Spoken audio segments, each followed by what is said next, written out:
Mike Farkas. I'm an assistant professor of ophthalmology at the University at Buffalo. Tell us about your research in AMD. So we work on stem cell therapies for AMD. Our interest is in the replacement of the RPE, and we're taking a very basic approach to studying the RPE because clinical trials for stem cell therapies, either using embryonic stem cells or induced pluripotent stem cells, haven't been very successful. So our idea is that the RPE is only in an RPE-like state, and it still has a memory of the cell type that it came from. So what we're trying to do is tease out that memory and understand what part of the old cell type is still, what genes of the old cell type are still being expressed in the differentiated RPE. We think that might be holding back the cells from being fully RPE, or in a full RPE state. And then once we can figure that out, try to go back and correct that, either using editing techniques or different types of media, and hopefully that'll take us to a better state of RPE.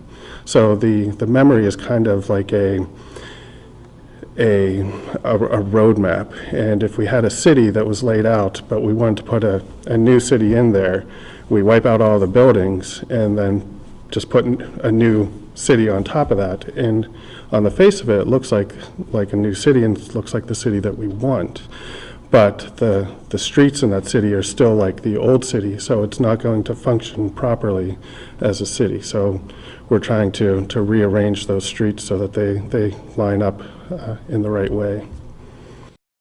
What are your next steps in this line of research? It's a challenging project because we need to, one, do this in human tissues, and we need to do it in genetically matched tissues. So we're working with Meg DeAngelis at the University of Utah to obtain donor eyes and donor blood. So the blood we're going to reprogram into induced pluripotent stem cells and then differentiate that into RPE.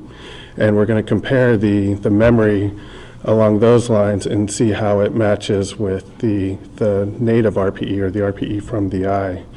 So that we're in the very early stages of this, but we're in the planning steps right now and collecting the samples. How do you see this line of research translating into patient care?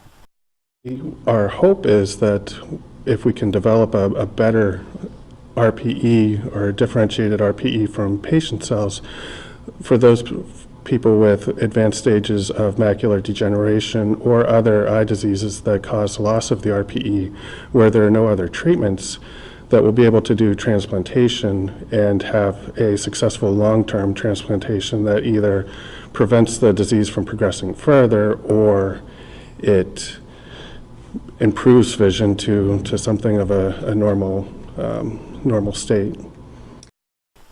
How are you planning on transplanting these cells to the back of the eye? The current literature seems to suggest that transplanting sheets is more successful because in the later stages of disease, the RPE and its underlying membrane, or underlying matrix, is degrading. So transplanting sheets on some type of matrix should give them a better shot of staying alive and functioning properly. Whereas injecting cells, they kind of have to find their place. They have to, since they're polarized, so their top side is different from their bottom side, and when you inject them just as kind of a slurry of cells, they need to reorient themselves, and it's a lot more stressful on them.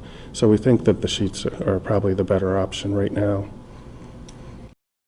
How can someone find more information or possibly get involved with your research? They can contact me at the University of Buffalo. I have a web page that they can find me at.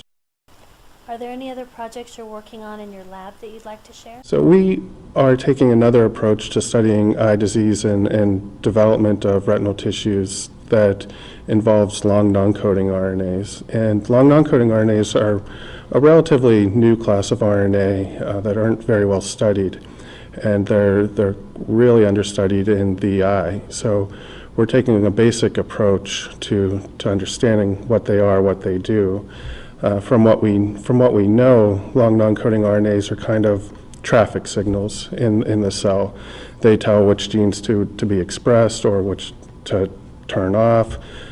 So we know what their function is, but the mechanism by which they perform that function, we don't know. So we're working on that, and we think that eventually they'll have an application to either retinal degeneration, macular degeneration, or other diseases of the eye.